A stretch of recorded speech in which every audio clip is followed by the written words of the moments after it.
নমস্কাৰ সময় সাংবাদিক পংকজে আপোনাক সকলোকে পুনৰবাৰ মোৰ ইউটিউব চেনেল তথা ফেচবুক পেজ পংকজ জিলিমকালে আন্তৰিকতাৰে স্বাগতম জনাই লৈ আনিছো এই মুহূৰ্তত আধ্যাত্মিক দিশৰ এটা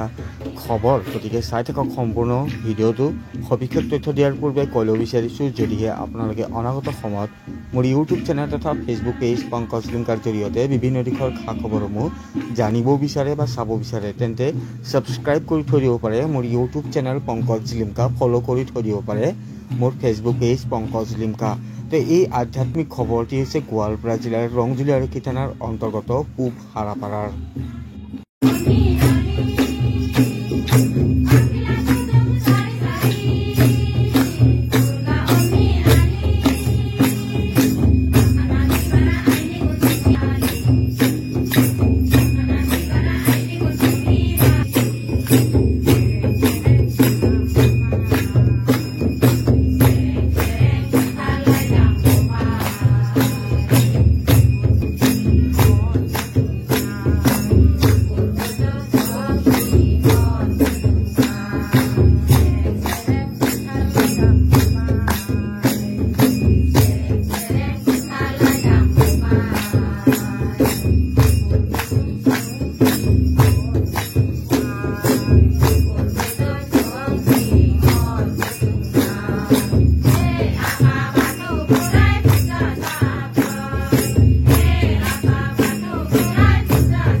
এই হাৰাপাৰাতে এনেদৰে উলহ-মালহেৰে পালন কৰা হৈছে বড়ো জনগোষ্ঠীয় লোকসকলৰ বাথৌ পূজা পুনৰবাৰ জনাইছোঁ গোৱালপাৰা জিলাৰ ৰংজুলি আৰু থানাৰ অন্তৰ্গত পূব হাৰাপাৰাত অনুষ্ঠিত কৰা হৈছে তৃতীয় বাৰ্ষিক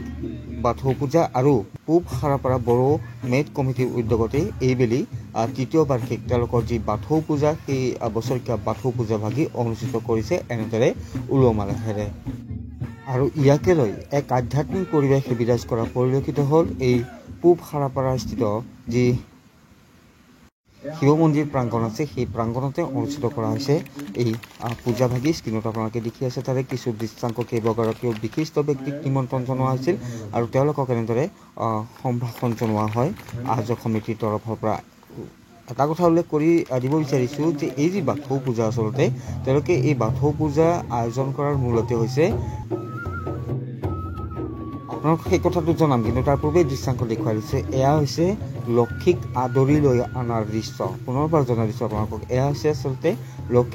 লক্ষী দেৱীক আদৰি অনাৰ দৃশ্য তাৰে এগৰাকী বয়োজ্যেষ্ঠ ব্যক্তিয়ে মোক কৈছিল যে এনেদৰে আচলতে লক্ষী দেৱীক আদৰি অনা হৈছে আৰু সমাজৰ পৰা যাতে অপায় অমংগল আঁতৰ হৈ সমাজত যাতে শান্তি প্ৰতিষ্ঠা হয় সকলোৱে যাতে সুস্থ সবল হৈ থাকে সমাজৰ প্ৰতিগৰাকী ব্যক্তি যাতে সুস্থ সবল হৈ থাকে তাৰ বাবে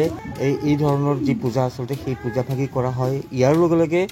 উঠি অহা নৱপ্ৰজন্মই যাতে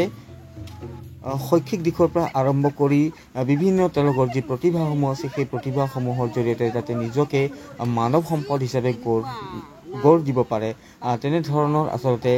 মানুহেৰে এই যি পূজা সেই পূজা অনুষ্ঠিত কৰা হয় এই সম্পৰ্কত তেওঁলোকৰ যি মন্তব্য সেই মন্তব্য আছে সেই মন্তব্য আপোনালোকক শুনাম কিন্তু তাৰ পূৰ্বে জনাই দিছোঁ যে অন্য বছৰৰ দৰে এই ভিডিঅ' পূব হাৰাপাৰা বড়ো মেট কমিটিৰ উদ্যোগত তৃতীয় বাৰ্ষিক যি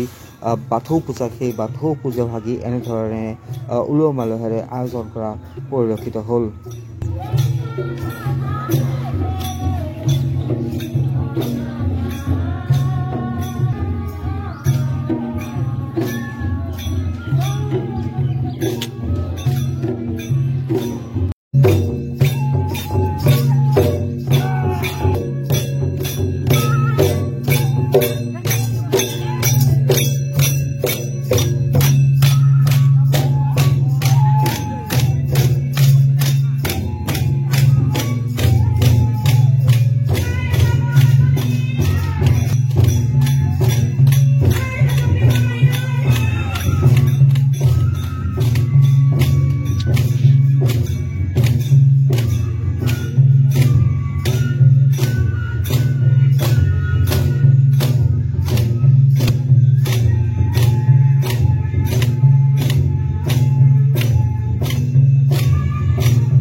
পূব চাৰাপাৰা বড়ো মেট কমিটিৰ আজি বাথৌ পূজাৰ তৃতীয় বাৰ্ষিক অধিৱেশন চাৰাপাৰা গাঁওখনতে আজি এই বাথৌ পূজাটো প্ৰচলিত হৈ আছে। এওঁ এখন গাঁৱে নহয়, এখন মেট, বহুকেইখন লগ লাগি আচলতে এখন মেট হয়। সেই মেটে মানে সকলোৱে লগ লাগি মানে বাথৌ পূজাটো মানে পালন কৰি আহি আছে। আজি এই ৰঙালী বিহুৰ এই 8 তাৰিখৰ দিনত আজি আমাৰ পূব চাৰাপাৰা বড়ো মেট কমিটি এই বাথৌ মন্দিৰত খুব জাক জমকতাৰে মানে পালন কৰি আহি থকা হৈছে। আজিও সেই মানে সেই আজিৰ দিনতো আমি মানে সাফল্যমণ্ডিত হ'ব বুলি মই আশা কৰিছোঁ। বিভিন্ন আমন্ত্ৰিত অতিথিসকল ইয়াত আহিছে। গতিকে আমাৰ এই বাথৌ পূজা ৰাতিপুৱাৰে পৰা ইয়াত এটা শিৱ মন্দিৰো আছে। শিৱ মন্দিৰ মানে খচি তচি কৰি মানে সেইবিলাক ধুনীয়াকৈ মানে পূজা পাতল কৰা হয়। তাৰপিছত আমাৰ যিটো বাথৌ, এই বাথৌটো ৰাতিপুৱাৰ পৰা মানে সেই জেওৰা পাকোৱাৰ হেৰিখিনি আছে। জেওৰা পাকোৱাৰ যিটো 5টা ষ্টেপ, সেই 5টা ষ্টেপ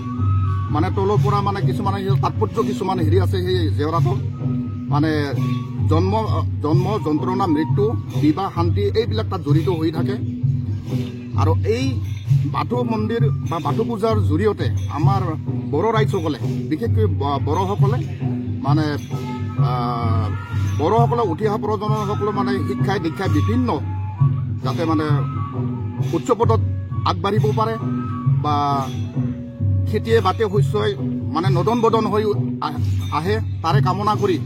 আজি বড়ো মহিলাসকলে মানে মনবিলাক বিৰিখাং মানে এনেকুৱা মনোভাৱেৰে ইয়াত সকলো মিলিত হৈ পেলাই ইয়াত ভাৱ বিনিময়ৰ লগতে সকলোবিলাক মিলা প্ৰীতিৰে আনন্দৰে মানে খাম চিফুং বজাই পেলাই এই বাথৌ পূজাক মানে আৰাধনা কৰা হয়।